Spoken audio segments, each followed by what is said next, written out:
Ayo. Oke, Bismillahirrahmanirrahim. Assalamualaikum warahmatullahi wabarakatuh. Waalaikumsalam warahmatullahi wabarakatuh. Alhamdulillahilladzi arsala rasulahu bil huda wa dinil haq liyudhhirahu 'ala dini. Asyhadu an la ilaha illallah wa asyhadu anna Muhammadan abduhu wa rasuluh alladzi la nabiyya ba'da amma ba'du. Ya, segala puji bagi Allah, Rabb semesta alam yang masih memberikan kepada kita berbagai nikmat dan karunia-Nya sehingga kita di sini mampu untuk menjalankan atau melaksanakan salah satu agenda kegiatan kita yang insya Allah diberkahi dan dirahmati oleh Allah Subhanahu wa taala. Amin. Salam salam tak lupa kepada kepada baginda dalam kita yakni Habibana wa Nabiyana wa Maulana Muhammad sallallahu alaihi wasallam.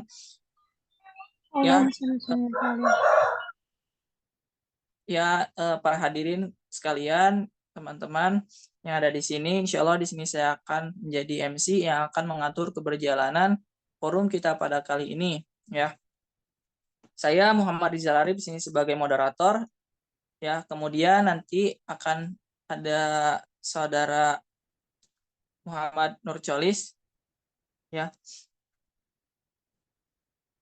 yang akan menjadi presentator bersama saya. Langsung saja masuk ke materi kita pada kali ini, yaitu tentang ilmu hadis, riwayah, dan diroyah. Oke, next.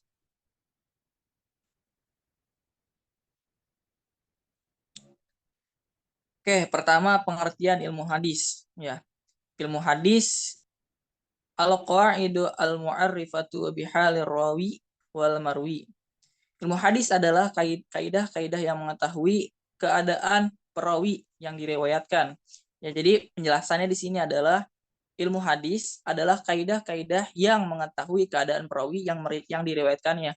Jadi kan pada masa setelah wafatnya Rasulullah SAW itu para sahabat mulai mengkodifikasikan hadis. Ya, ada hadis yang sahih, ada hadis yang hasan, ada yang matruk, ada yang lain sebagainya. Nah, di sini ya di ilmu hadis itu dijelaskan bahwa mempelajari ilmu hadis adalah sama dengan mempelajari kaidah ya untuk mengetahui bagaimana keadaan perawi dan juga yang diriwayatkannya ya. Misalkan perawi yang meriwayatkannya itu dia bersifat adil, sikoh, jujur dan lain sebagainya yang memenuhi kriteria dan persyaratan untuk menyampaikan sebuah hadis. Dan kemudian juga seperti apa hadis yang diriwayatkannya itu ya, apakah hadis yang diriwayatkan ini dalam kondisi yang stabil dan juga kondisi pada saat sahabat-sahabat mendengarkan perkataan yang langsung diterima oleh Rasulullah SAW ya. Perkataan yang mereka terima langsung dari Rasulullah SAW dan kemudian disampaikan kepada sahabat-sahabat yang lain ya, seperti itu mungkin untuk pengertian ilmu hadis. Next.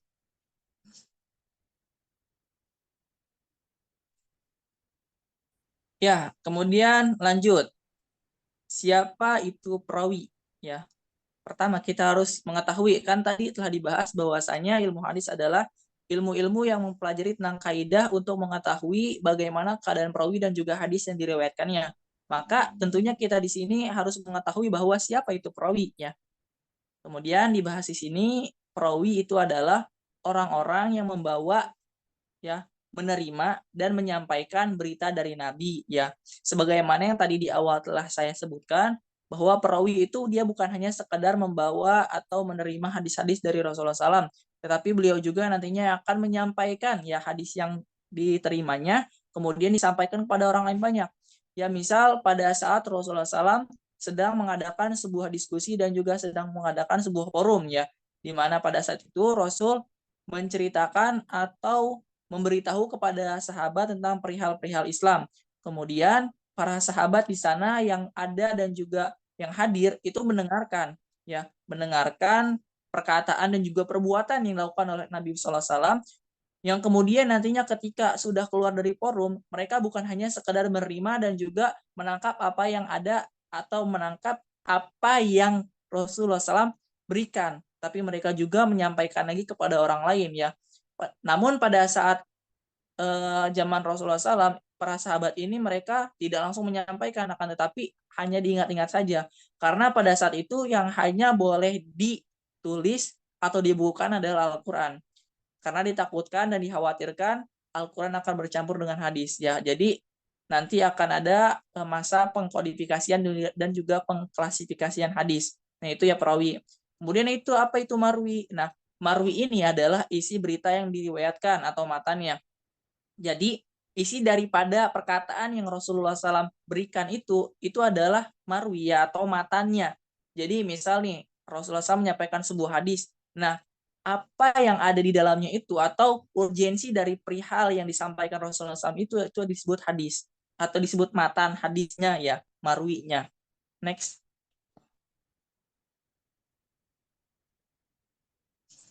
Kemudian ya di sini ada salah satu contoh hadis ya, saya akan bacakan. Hadasana Adam hadasana Sab'ah hadasana Sayyar Abu Hakim qala sami'tu Abu Hazim qala sami'tu Abu Hurairah qala sami'tu Nabi sallallahu alaihi wasallam yaqulu man hajjalillahi falam yarfus walam yapsuk raja'a kayaumi waladathu ummuhu. Ya di sini nih artinya menceritakan kepada kami Adam, menceritakan kepada kami Syu'bah, menceritakan kepada kami Sayyar Abu Al-Hakam. Ia berkata, aku mendengar Abu Hazim berkata, saya mendengar Abu Hurairah berkata, saya mendengar Nabi SAW berkata, barang siapa yang berhaji karena Allah kemudian ia berbuat jima dan tidak berbuat kefasikan, maka ia pulang dalam keadaan seperti hari ketika ibunya melahirkan. Hadis riwayat Bukhari. Ya di sini kita bisa mengambil atau mengambil sebuah pelajaran ya bahwa disebutkan hadasana Adam sampai Rasulullah SAW itu adalah perawinya ya, akan tetapi yang disebutkan di sini adalah Su'bah, kemudian saya Abu Hakim dan sampai Hazim ya, bahkan nanti sampai ke Abu Hurairah dan bahkan sampai ke Nabi itu mereka perawinya. Dan di sini matan hadisnya adalah disebutkan manhajalillah falam yarfus, dan di sini bahwa barang siapa yang berhaji karena Allah kemudian dia tidak berbuat jima. Nah, di sini itu matan hadisnya, isi daripada penjelasan hadis yang Rasulullah SAW sampaikan ya. Kemudian next.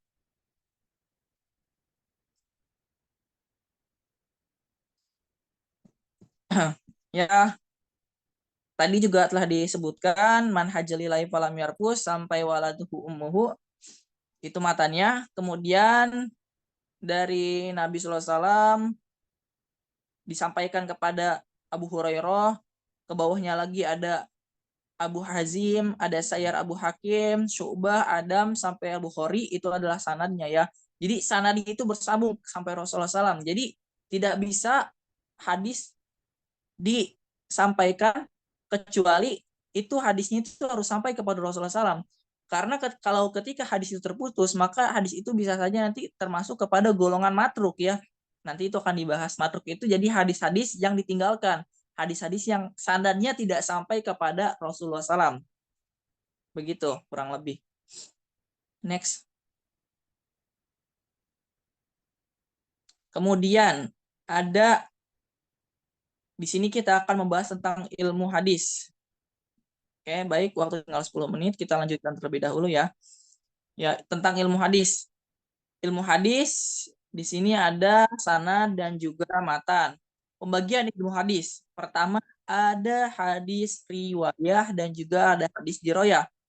Hadis riwayah adalah ilmu yang mempelajari tentang pertama segala perkataan Nabi, kemudian yang kedua perbuatan beliau, ya perbuatan Nabi Sallam. Pertama adalah perkataan berarti qaulnya Rasulullah Sallam. Yang kedua perbuatan Nabi atau bisa disebut dengan takririyah Rasulullah Sallam, ya fi'liyah dulu, fi'liyah Rasulullah Sallam. Kemudian ada periwayatannya, ada batasan-batasannya, kemudian ketelitian segala redaksinya, ya. Jadi semua yang dipelajari tentang di hadis riwayat ini ya dia menjelaskan tentang perkataan, perbuatan, periwayatan sampai batasan-batasan dan juga ketelitian dari hadis yang disampaikan.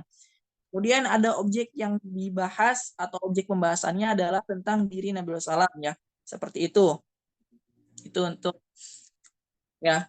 Kemudian pembagian ilmu hadis juga selain ada hadis riwayah, ada hadis diroyah. Apa itu hadis diroyah? hadis diroyah adalah ilmu yang mempelajari tentang hakikat periwayatan, kemudian syarat-syarat, macam-macam, hukum-hukumnya, keadaan para perawi dan syarat-syarat mereka. Kemudian macam-macam periwayatan, kemudian hal-hal yang berkaitan dengan periwayatan, ya. Geser dulu. Nah, di sini ya tentang hakikat periwayatan itu memindahkan berita atau menyandarkan kepada orang yang bawa berita. Kemudian syarat-syaratnya adalah metode perawi ketika menerima riwayat hadis itu sendiri, ya. Kemudian ada macam-macamnya, yaitu apakah periwayatan bersambung atau terputus, ya, hukum-hukumnya diterima atau ditolak. Kemudian keadaan para perawinya itu sifat dan biografisnya.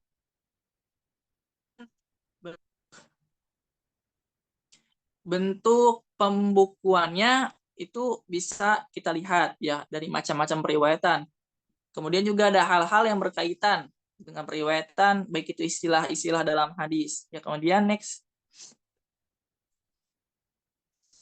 Kemudian ya, kalau hadis riwayah itu output atau inputnya ya bisa kita lihat di sini di riwayah.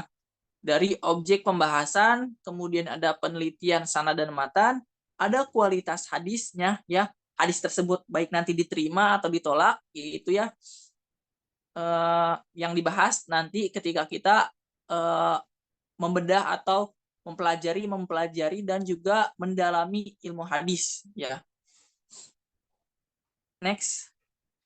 Kemudian sejarah perkembangan ilmu hadis, riwayah dan hadis diroyah.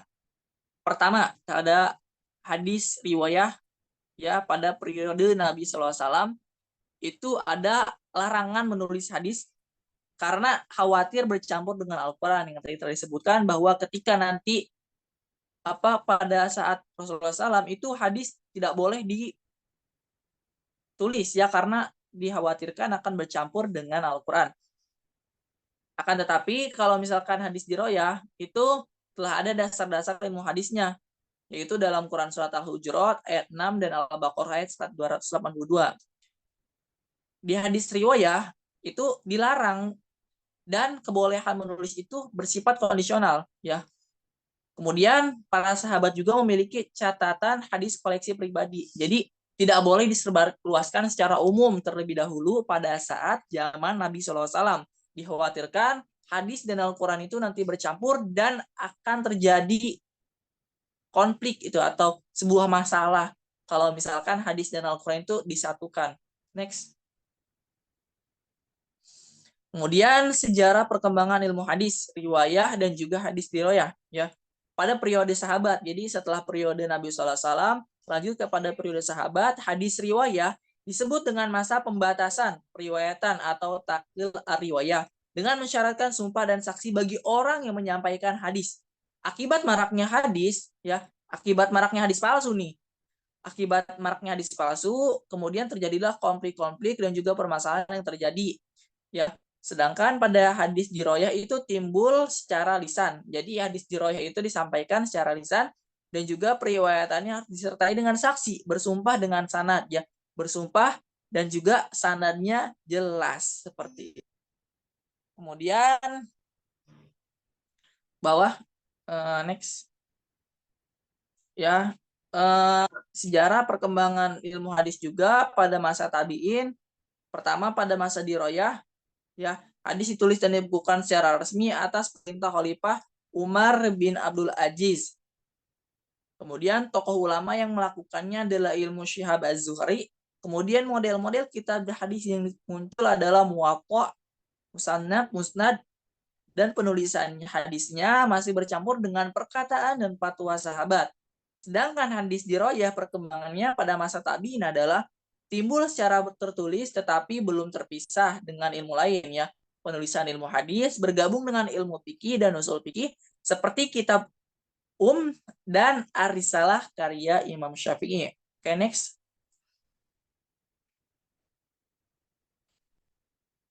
Kemudian sejarah perkembangan ilmu hadis baik riwayah dan riwayah pada masa tabi'in ya. Riwayat pada masa tabi'in, hadis riwayah itu masa kejayaan atau kemasan atau kejayaan kodifikasi hadis. Kemudian masa filterasi atau penulisan hadis dipisahkan dari perkataan dan fatwa sahabat. Ya, masa klasifikasi hadis sahih sudah dipisahkan dari yang tidak sahih. Ya, kemudian juga muncul kutubus sittah. Kemudian juga ada model kitab jami'. Sedangkan pada masa tabi'in hadis riwayah itu terpisah dari ilmu-ilmu yang lain ya, tetapi belum menyatu. Oke, terpisah tapi belum menyatu, dan juga muncul kitab-kitab ilmu hadis seperti At-Tarikh Al-Kabir karya Bukhari, kemudian Tobaqot ya, Tobaqot At-Tabi'in karya Muslim dan lain sebagainya. Banyak sekali karya-karya yang muncul pada saat masa tabi'in, yaitu untuk perkembangan hadis diroyah. Next. Kemudian syarat sejarah perkembangan ilmu hadis setelah tabi'in yang riwayah itu penulisan hadisnya lebih sistematik. Ya, kemudian juga muncul kitab-kitab mustadrik, syarah, ikhtisar dan lain-lain. Sedangkan pada hadis diroyah setelah masa tabi'in itu berdiri sendiri sebagai ilmu hadis. Kemudian kitab ilmu hadis pertama adalah ya Al-Muhaddis Al-Fasil Baya Rawi wa Al-Wai karya Roma Hurmuzi ya. Itu periode setelah tabi'in. Perbedaan dari riwayah dan juga diroyah dalam perkembangannya. Next.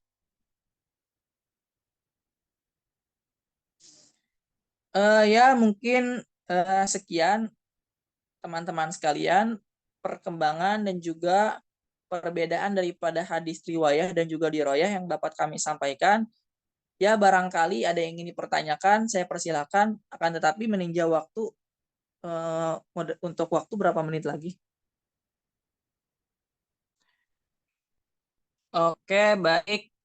Ya, teman-teman sekalian, kita lanjutkan. Ya, untuk materi tadi telah selesai kami paparkan. Kita lanjut ke sesi berikutnya, yaitu sesi tanya-jawab. Ya, barangkali ada dari teman-teman sekalian yang ingin bertanya atau menanyakan hal yang belum dipahami, bisa ditanyakan ya. Oke, saya berikan sesi pertanyaan bagi yang ingin bertanya. Silahkan. Yang ingin bertanya, raise hand ya.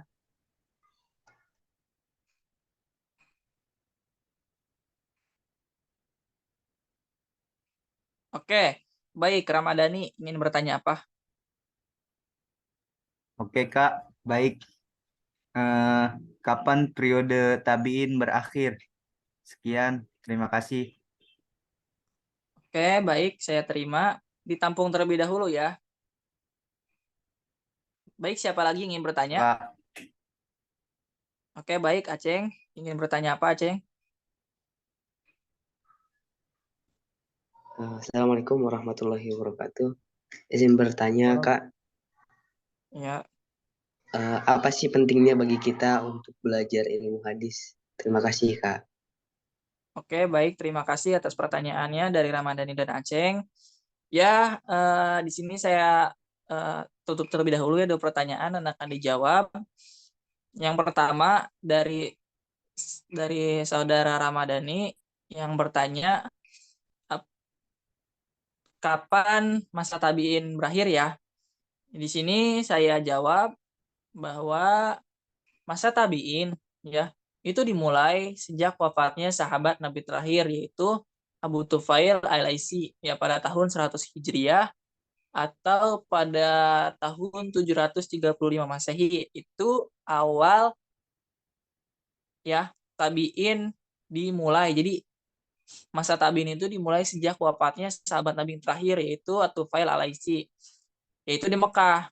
Dan berakhirnya adalah dengan wafatnya tabiin terakhir, yaitu Khalaf bin Khulaifat ya pada tahun 1800 pada tahun 181 Hijriah atau dalam hitungan Masehi pada tahun 812 Masehi ya. Jadi awal mula tabiin itu adalah pada tahun 100 Hijriah dan berakhir pada tahun 181 Hijriah. Jadi sekitar 81 tahun ya masa tabiin itu ada. Demikian, apakah sudah cukup Saudara Ramadhani dengan jawabannya? Siap, Kak. Sudah sangat jelas. Oke, baik. Ya, Yang kedua, iya, Kak. ya yang kedua dari saudara Aceng, apa tadi pertanyaannya? Boleh diulang?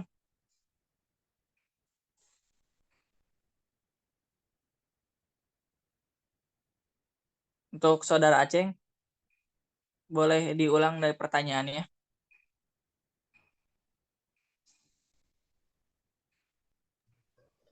Eh, Oke, baik. apa Ya. pentingnya bagi kita untuk belajar ilmu hadis, Kak? Oh, oke. Iya, ya. Maaf ya tadi bertanya lagi. Oke ya, untuk pentingnya mempelajari ilmu hadis adalah pertama, banyak sekali keutamaan yang dapat kita ambil daripada ilmu hadis itu tersendiri.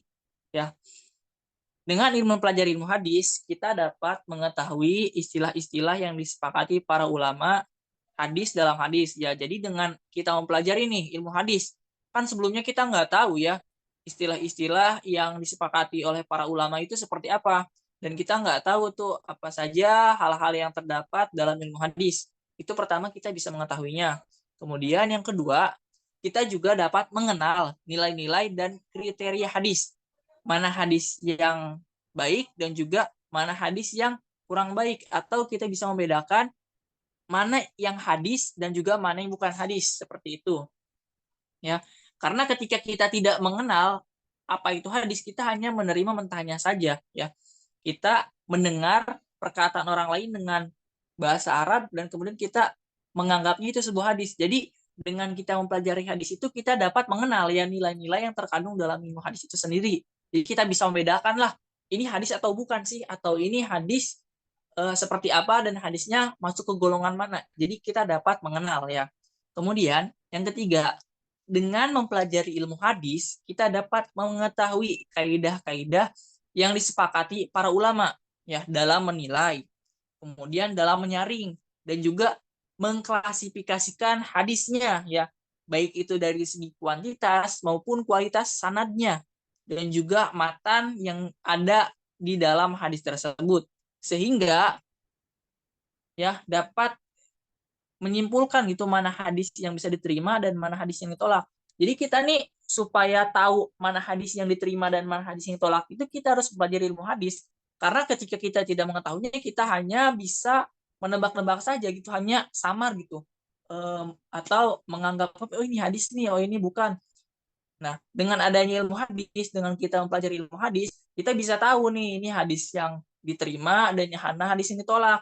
Seperti halnya pada masa tabiin ya, atau pada masa itulah intinya ada sebuah hadis yang disampaikan oleh Nabi palsu, maka tidak bisa hadis itu diterima karena itu bukan perkataan Nabi SAW, karena itu bukan perkataan dari Nabi Muhammad SAW ya, seperti itu.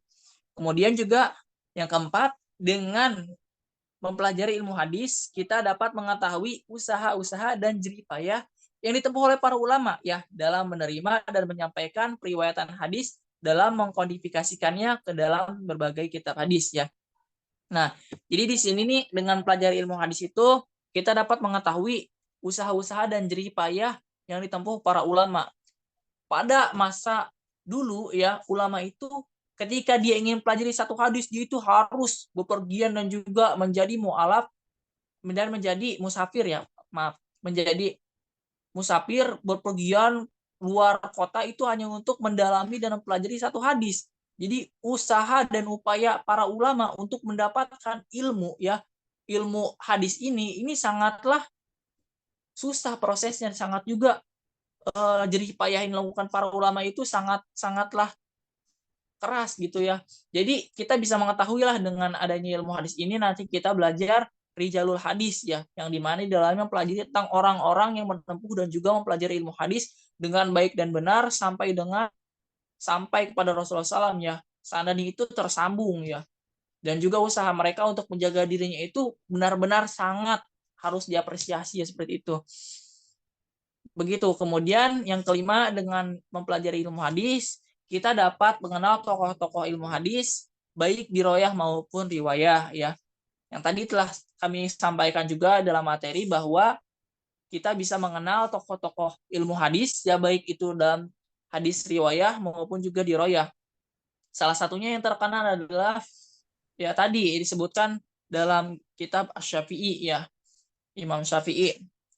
Kemudian dengan mempelajari ilmu hadis juga kita dapat mengetahui tingkatan-tingkatan hadis, yang mana hadis sahih, mana hadis hasan, mana hadis doib, dan juga hadis maudhu atau hadis palsu. Jadi dengan mempelajari ilmu hadis itu kita dapat mengetahui ilmu dan juga wawasan yang lebih luas.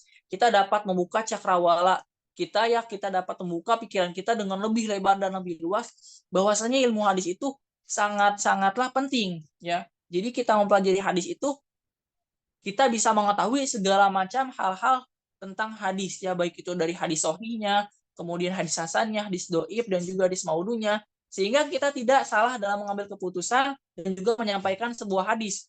Maka kita harus menyampaikan hadis-hadis yang sudah sahih dan juga hasan. Kemudian kita tidak sembarang menyebarluaskan hadis palsu dan juga hadis yang ditinggalkan ya. Demikian mungkin penjelasannya ya dari saya.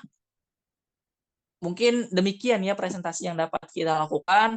Terima kasih kepada teman-teman sekalian yang sudah menghadiri dan juga meluangkan waktunya untuk dalam presentasi kita pada kali ini ya, kegiatan kita pada kali ini.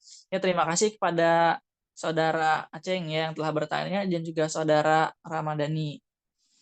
Ya, demikian mungkin itu dari kami ya pada pertemuan kali ini. Saya rasa dicukupkan terlebih dahulu untuk pertemuan pada saat ini. Terima kasih atas perhatian dan juga kehadirannya. Saya akhiri, Muhammad Rizal Arif. Wallahul muwaffiq ila aqwamit thoriq. Assalamualaikum warahmatullahi wabarakatuh. Ya, terima kasih. Waalaikumsalam warahmatullahi wabarakatuh. Waalaikumsalam warahmatullahi Terima kasih wabarakatuh. banyak, Kak. Terima kasih.